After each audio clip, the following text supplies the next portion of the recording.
안녕하세요. 한옥신앙연구소 장경로 목사입니다. 레오 버스칼리아라는 사람이 있었습니다.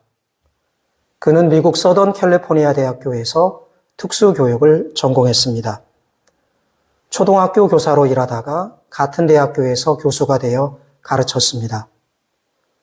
어느 날 레오는 자기 수업에 참여하다가 몇 주째 결석하는 한 여학생이 자살했다는 사건을 알았습니다. 이 충격적인 사건을 계기로 레오는 러브 클래스, 사랑의 교실을 시작합니다. 삶의 의미를 찾고 배우기 위해서 이리저리 여행했고 또 동양의 여러 나라로 와서 수도승의 지도를 받았습니다. 수도승들은 종종 레오에게 말했습니다. 뭔가를 배우기 위해서 굳이 멀리 여행할 필요가 없다고 조언했습니다. 깨달음은 먼 곳으로 여행을 떠나지 않고도 현재 머무는 곳에서 얼마든지 얻을 수 있습니다. 깨달음의 문제에서 장소는 중요하지 않고 이곳에서 저곳으로 이동하는 운동도 그리 중요하지 않습니다. 그런데 만일 우리의 삶의 주제가 깨달음이 아니라 사랑이라면 어떨까요? 사랑이 주제가 된다면 이곳에서 저곳으로 이동하는 운동은 아주 중요한 의미를 얻습니다. 사랑은 운동, 특정한 형태의 운동이기 때문입니다. 한번 성서를 보십시오. 성서의 하나님은 항상 우리 사람에게로 오시는 분이십니다. 하나님은 하늘에서 땅으로 오시고 땅에서도 아주 구체적인 한 사람에게로 오십니다. 시편 139편의 시인은 하나님께 고백합니다. 내가 하늘에 올라갈지라도 거기 계시며 스올에 내 자리를 펼지라도 거기 계시나이다. 내가 새벽 날개를 치며 바다 끝에 가서 거주할지라도 거기서도 주의 손이 나를 인도하시며 주의 오른손이 나를 붙드십니다. 시인은 하나님을 느낍니다. 시인은 수직으로 가장 높은 곳과 가장 낮은 곳 하늘과 스올에서 수평으로 가장 멀리 떨어져 있는 곳 바다 끝에서도 하나님을 느낍니다. 어떻게 이것이 이런 경험이 가능할까요? 하나님께서 시인이 있는 그곳으로 찾아오시기 때문입니다. 하나님은 길 가는 우리와 동행하실 뿐만 아니라 우리가 가는 곳으로 우리보다 먼저 앞서 가셔서 거기서 기다리시며 그곳으로 오는 우리를 맞아주시고 안아주십니다. 이렇게 하나님은 항상 우리에게 오시는 분으로서 언제나 우리와 함께 하십니다. 하나님은 자연 속에서 우리 사람과 함께 하실 뿐만 아니라 구체적이고 고통스러운 삶의 현장에서도 우리와 함께 하십니다. 함께 하시기 위해서 역사 속으로 오십니다. 하나님은 공간과 시간, 자연과 역사의 하나님이십니다. 마가복음 1장을 보면 예수께서 제자들에게 말씀하십니다. 우리가 다른 가까운 마을들로 가자. 거기서도 전도하리니 내가 이를 위하여 왔노라. 복음서의 예수는 사람을 만나고 사랑하기 위해서 어제도 오늘도 내일도 길을 가시는 분이십니다. 그리스도교 신앙은 깨달음의 요소도 포함하지만 근원적으로 사랑의 종교입니다.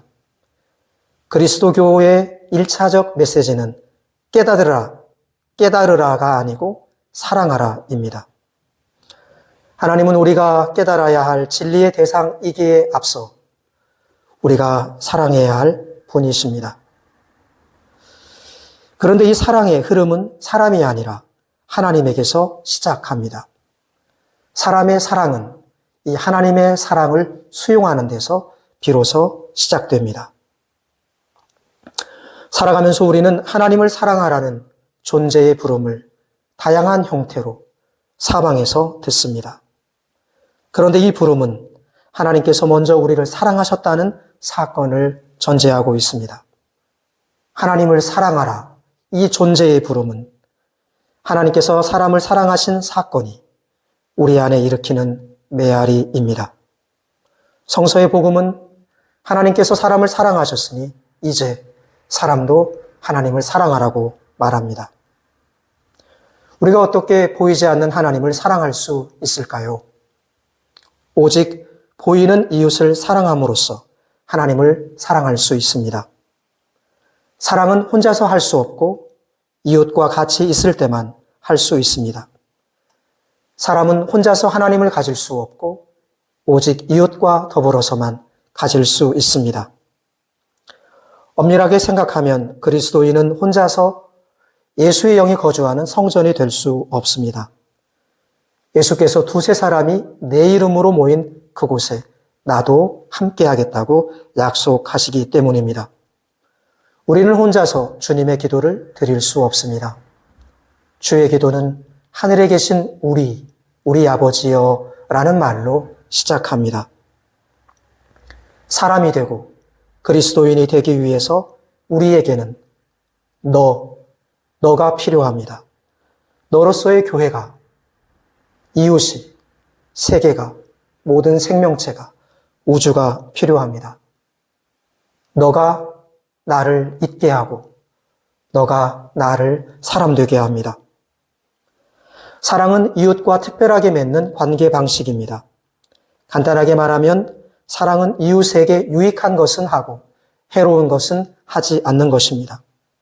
사랑은 소극적으로는 이웃의 생명을 해치지 않는 것이고 적극적으로는 이웃의 생명을 지키고 그의 인격을 존중하며 그가 행복할 수 있도록 함께하면서 돕는 것입니다. 그렇지만 사랑은 직접 만나는 두 사람의 문제만은 아닙니다. 사랑은 두 사람의 문제이면서 동시에 두 사람이 만나는 관계의 공간, 사회의 문제이기도 합니다. 따라서 한 사람을 사랑한다는 것은 이 사람이 들어가서 살고 있는 그의 세계를 사랑하는 것입니다.